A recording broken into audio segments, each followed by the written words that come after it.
मैं कपिल कांत शर्मा एक बार पुनः आपके अपने YouTube channel success with Kapil पर बहुत स्वागत करता हूं।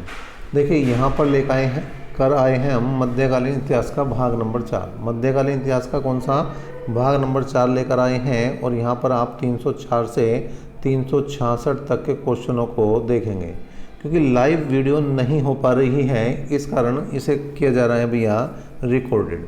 और अगर आपको चाहिए इसका PDF तो अभी आप टेलीग्राम ग्रुप को ज्वाइन करें सक्सेस विद कपिल को, वहाँ पर आपको मिल जाएगा इसका भैया क्या ये मिल जाएगा आपका PDF। तो यहाँ पर देखिए क्वेश्चन नंबर 304 की बात करते हैं।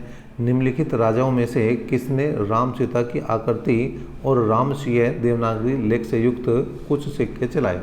तो किसने चलाए थे? यहाँ पर 304 की बात करूँ तो इसका डी ऑप्शन सही हो जाएगा। देखिए आप लोग भी अपने अपने क्वेश्चनों के जवाब जो हैं वो कमेंट करते रहे। क्वेश्चन नंबर 305 की बात करते हैं। मुगल शासन में तांबे का सिक्का कहलाता था। मुगल शासन में तांबे का सिक्का क्या कहलाता था? ये बात है तो ये हो जाएगा देखिए दाम कहलाता था। और ये कहाँ पर आया है? MP पुलिस 2016 का ये क्वेश्चन रहा है। क्वेश्चन नंबर 306 की बात करें। मध्यकाल में बटाई शब्द का अर्थ था। मध्यकाल में बटाई शब्द का अर्थ क्या था? तो देखिए ये है आपका लगान निर्धारण करने का जो तरीका था वो क्या कहलाता था? बटाई कहलाता था। अगर इससे आगे की बात करें तो यहाँ पर मुगल कालीन संगीत और चित्रकला से संबंधित क्वेश्चन आने हैं और देख सकते हैं आप SSC MTS 2017 का ये क्वेश्चन। चित्रकला की मुगल शैली का प्रारंभ किया गया था। किसके समय किया गया था भैया? चित्रकला की मुगल शैली का प्रारंभ तो ये किया गया था हुमायूं के समय में, या हुमायूं ने इस शैली का किया था भैया प्रारंभ। क्वेश्चन नंबर 308 के लिए अगर बात करें तो चित्रकला की मुगल कलम भारतीय लघुचित्र कला की रीढ़ है। निम्नलिखित में से किस कलम पर मुगल चित्रकला का प्रभाव नहीं पड़ा? ये बताना है किस कलम पर मुगल चित्रकला का प्रभाव नहीं पड़ा।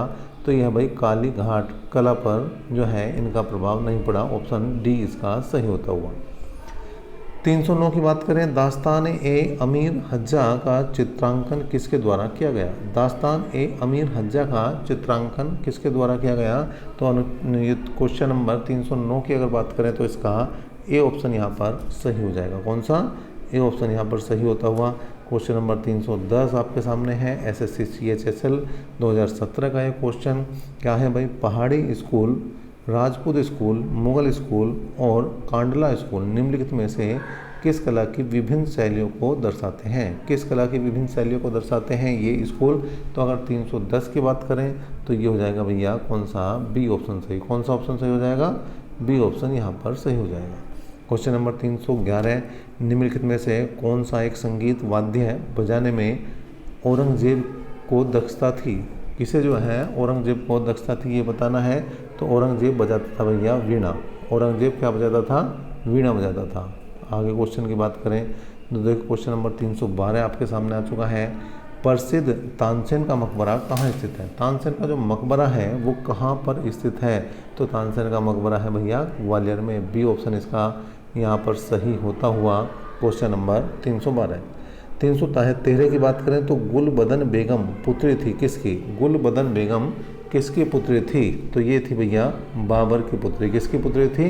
बाबर की पुत्री थी। क्वेश्चन नंबर 314 आपके सामने आ चुका है। मुगल काल में निम्नलिखित में से किस महिला ने ऐतिहासिक विवरण लिखे? किस ने जो है ऐतिहासिक विवरण लिखे? तो इसके लिए ए ऑप्शन यहाँ पर सही हो जाएगा। कौन सा? ए ऑप्शन भैया सही हो जाएगा। Question number 315। हुमायूं नामा की रचना किसने की थी? किसने की थी हुमायूं नामा की रचना? तो ये इसके लिए गुलबदन बेगम का नाम आता है भैया हुमायूं नामा की रचना के लिए। नेक्स्ट क्वेश्चन आ चुका है 316। दिल्ली का वह शिक्षा केंद्र जो मदरसा ए बेगम कहलाता था किसके द्वारा स्थापित किया गया था? किसके द्वारा स्थापित किया गया था? दिल्ली का मदरसा ए बेगम। तो ये 316 का बी ऑप्शन यहाँ पर सही हो जाएगा। माहम अरंगा जो दाई माँ थी एक तरह से किसकी? अकबर की, उनके द्वारा ये स्थापित किया गया था। 317 की बात करें। निम्न मुसलमान विद्वानों में से हिंदी साहित्य के लिए किसका सबसे महत्वपूर्ण योगदान है? किसका महत्वपूर्ण योगदान है? तो यहाँ पर सी ऑप्शन इसका यहाँ पर सही हो जाएगा। अब्दुल रहीम खाना का महत्वपूर्ण योगदान है। 318 की बात करें। अनवार ए इली नामक ग्रंथ निम्नलिखित में से किसका अनुवाद है? किसका अनुवाद है ये?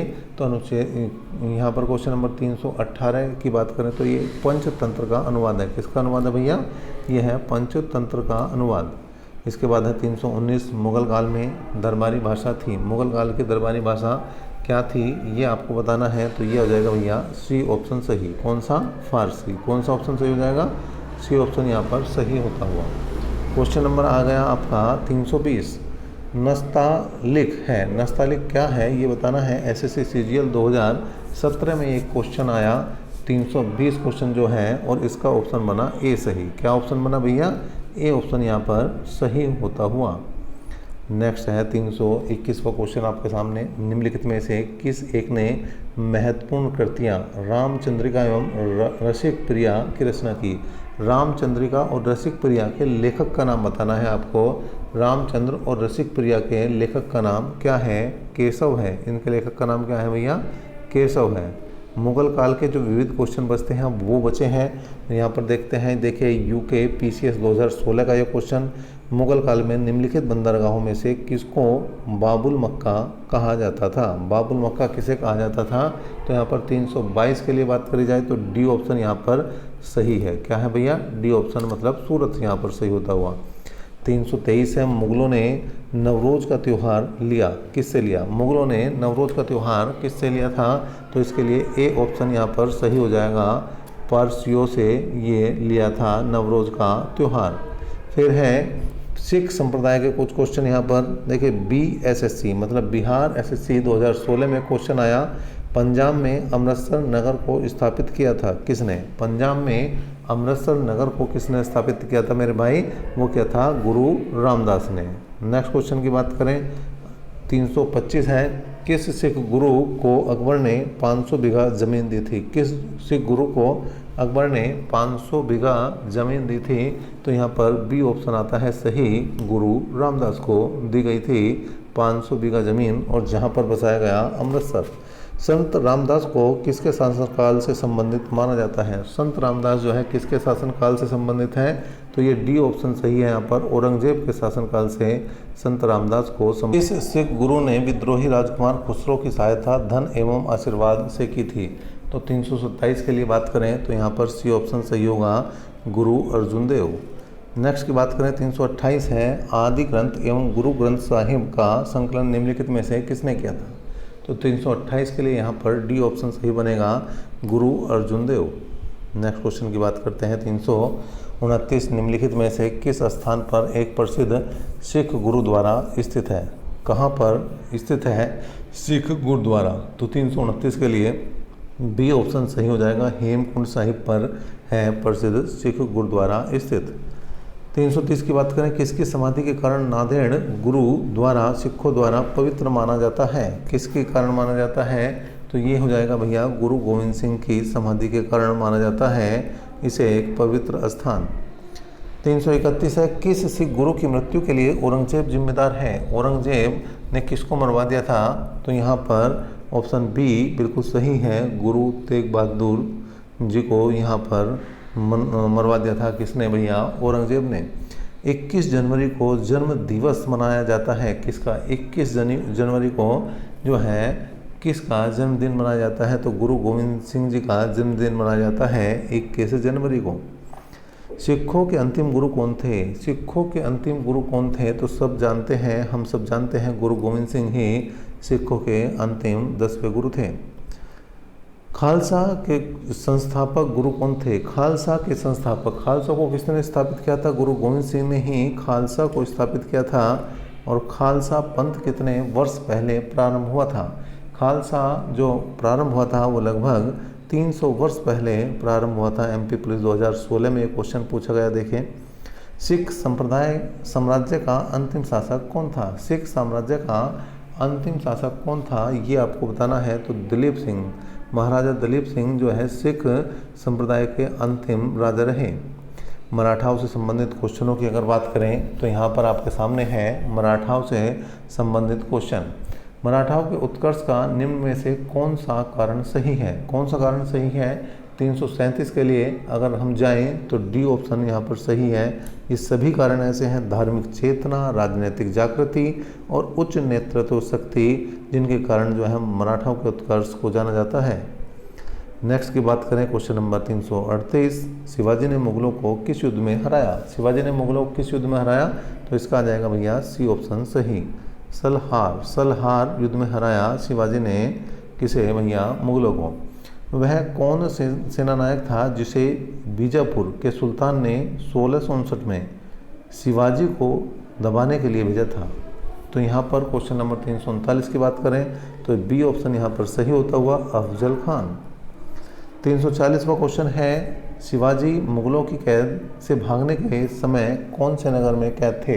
कहाँ पर किया गया था शिवाजी को कैद? तो ये आगरा में कैद किया गया था। किसको भैया? शिवाजी को। ऑप्शन नंबर बी इसका यहाँ पर सही होता हुआ। नेक्स्ट क्वेश्चन की बात करते हैं, क्वेश्चन नंबर 341 आपके सामने आ चुका है। क्या है? शिवाजी की राजधानी कहाँ थी? सब जानते हैं, हम सब जानते हैं शिवाजी ने अपनी राजधानी किसे बनाया था भैया? रायगढ़ को बनाया था। नेक्स्ट क्वेश्चन की बात करते हैं यहाँ पर 342, अष्टप्रधान नाम की मंत्रिपरिषद थी। अष्टप्रधान जो नाम की मंत्रिपरिषद रही है वो किसकी रही है? वो भैया मराठा प्रशासन की रही है अष्टप्रधान। शिवाजी के अष्टप्रधान का जो सदस्य विदेशी मामलों को देखता था वो क्या कहलाता था? विदेशी मामलों को देखने वाला क्या कहलाता था? वो कहलाता था सुमंत। क्या कहलाता भैया? सुमंत कहलाता था। 344, अष्टप्रधान मंत्रिपरिषद किसके राज्य प्रबंधन में सहायता करती थी? किसके राज्य प्रबंधन में सहायता करती? तो हम सब जानते हैं ये संबंधित थी किससे भैया? शिवाजी से। क्वेश्चन नंबर आ चुका है 345, संभाजी के बाद मराठा शासन को निम्नलिखित में से किसने सरल और कारगर बनाया? किसके द्वारा बनाया गया था सरल और कारगर? तो 345 के लिए आप सब जानते हैं कि बालाजी विश्वनाथ के द्वारा इसे सरल और कारगर बनाया गया था।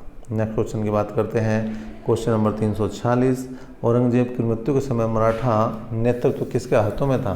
तो 346 में डी ऑप्शन सही जाएगा, ताराबाई के हाथों में था मराठा साम्राज्य। 347 की अगर यहाँ पर बात करी जाए तो निम्नलिखित मराठा देवियों में जिसने 1700 ईस्वी में आगे मुगल साम्राज्य के विरुद्ध संघर्ष का नेतृत्व किया वह कौन थी? कौन थी भैया? 347 के लिए सी ऑप्शन यहाँ पर बिल्कुल सही रहेगा, ताराबाई। 348 की बात करें, किसके समय में मराठा राजा नाचीद हो गया और पेशवा वास्तविक शासक बन गया? तो 348 के लिए सी ऑप्शन यहाँ पर सही है, बालाजी बाजीराव के समय में पेशवा वास्तविक शासक बन चुका था। और 349 की बात करें, सरजामी प्रथा किससे संबंधित थी? किससे संबंधित थी? तो ये ए ऑप्शन है, मराठा भू राजस्व प्रथा थी ये। नेक्स्ट क्वेश्चन की बात करें 350, एक इतिहासकार ने पानीपत की तीसरी लड़ाई को स्वयं देखा, वह कौन था? कौन सा ऐसा इतिहासकार था जिसने पानीपत की तीसरी लड़ाई स्वयं देखी थी? तो ये थे बी ऑप्शन, मतलब काशीराज पंडित ने ये लड़ाई स्वयं देखी थी। इसके बाद की अगर बात करें भैया 351 की, पानीपत के तीसरे युद्ध में निम्न में से किसने मराठों को हराया? मराठों को किसने हराया था? अफगानों ने मराठों को हरा दिया था यहाँ पर। नेक्स्ट क्वेश्चन की बात करें तो यहाँ पर आपके सामने आ चुका है क्वेश्चन नंबर 352, पानीपत का तीसरा युद्ध लड़ा गया, किसके बीच लड़ा गया? पानीपत का तीसरा युद्ध लड़ा गया किसके बीच भैया? मराठा तथा अहमद शाह अब्दाली के बीच। पानीपत का तीसरा युद्ध लड़ा गया, कब लड़ा गया? अगर कब की बात करें तो यहाँ पर 353 की बात करें तो बी ऑप्शन यहाँ पर सही है। क्या ऑप्शन सही है? बी ऑप्शन यहाँ पर सही होता हुआ 1761। फिर है 354, मोडी लिपि का प्रयोग किसके विलेखों में किया जाता था? मोडी लिपि का प्रयोग किसके विलेखों में किया जाता था? 354 का यहाँ पर डी ऑप्शन सही है, मराठों के। 355 की बात करें, मराठों की 1707 ईस्वी में मृत्यु होने के बाद सत्ता किसने संभाली थी? 1707 ईस्वी में मृत्यु होने के बाद सत्ता किसने संभाली थी? 355 के लिए यहाँ पर बनेगा भैया ए ऑप्शन। कौन सा ऑप्शन बनेगा? ए ऑप्शन बन जाएगा। 356 की बात करें, निम्नलिखित में से किस मुगल सम्राट ने अंग्रेजों को बंगाल में शुल्क मुक्त व्यापार की सुविधा प्रदान की थी? शुल्क मुक्त व्यापार की सुविधा किसने प्रदान की थी भैया? तो यहाँ पर डी ऑप्शन सही हो जाएगा, फर्रुखसियार ने ये सुविधा अंग्रेजों को दी थी। मयूर सिंहासन पर बैठने वाला अंतिम मुगल सम्राट कौन था? जो मयूर सिंहासन था उस पर बैठने वाला अंतिम शासक था मोहम्मद शाह। कौन था भैया? मोहम्मद शाह। इसके बाद 358 किसके शासन में हिजड़ों तथा महिलाओं के एक वर्ग का प्रभुत्व था? किसके शासनकाल में था भैया? तो यहाँ पर ए ऑप्शन सही हो जाएगा, मोहम्मद शाह के समय में ये प्रमुखता पर जाले थे दोनों ही। इसके बाद है 359वां, निम्नलिखित में से किस मुगल बादशाह को वजीर गाजीउद्दीन ने दिल्ली में दाखिल नहीं होने दिया? किसने दाखिल नहीं होने दिया था? देखिए एसएससी सीजीएल 2017 का ये क्वेश्चन रहा है और यहाँ पर बी ऑप्शन इसका सही जाएगा, शाह आलम द्वितीय। 360 अंतिम मुगल सम्राट बहादुर शाह था, उसके पिता का नाम क्या था? मतलब यहाँ पर जो मुगल बादशाह बहादुर शाह थे उनके पिता का नाम क्या था भैया? अकबर शाह द्वितीय। को क्या नाम था? अकबर शाह द्वितीय। इसके बाद है भारत का आखिरी मुगल सम्राट कौन था? तो अभी हमने बताया है कि बहादुर शाह जफर ही जो है भारत का अंतिम मुगल सम्राट रहा है। 362 निम्नलिखित में से कौन अवध का प्रथम नवाब था? अवध का प्रथम नवाब कौन था? अवध का प्रथम नवाब, देखिए ये बड़ा इंपॉर्टेंट क्वेश्चन है। साउद खां जो है वो थे अवध के प्रथम नवाब और राजस्थान पुलिस 2014 में क्वेश्चन पूछा भी गया है। निम्नलिखित में से कौन हैदराबाद के स्वतंत्र राज्य का संस्थापक था? तो ये डी ऑप्शन यहाँ पर सही हो जाएगा। कौन? चिनक्लिंज खां जो है वो था हैदराबाद का स्वतंत्र राज्य का संस्थापक। 364 की बात करें, निम्नलिखित में से किसने दिल्ली में खगोलीय वेधशाला जिसे जंतर मंतर कहते हैं बनवाई थी? किसने बनवाई थी भैया?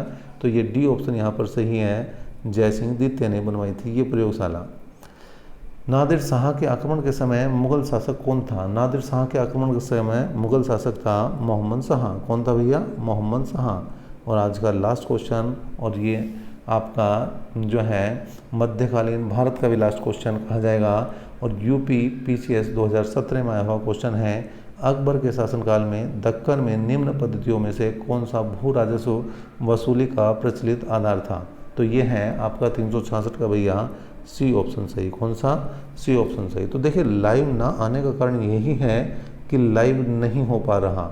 लाइव किसी कारण से कुछ टेक्निकल फॉल्ट है चैनल में, क्या दिक्कत है ये समझ में नहीं आ रही बात, लेकिन जैसे ही चीज़ें सही होती हैं फिर आपके लिए लाइव आ जाएंगे।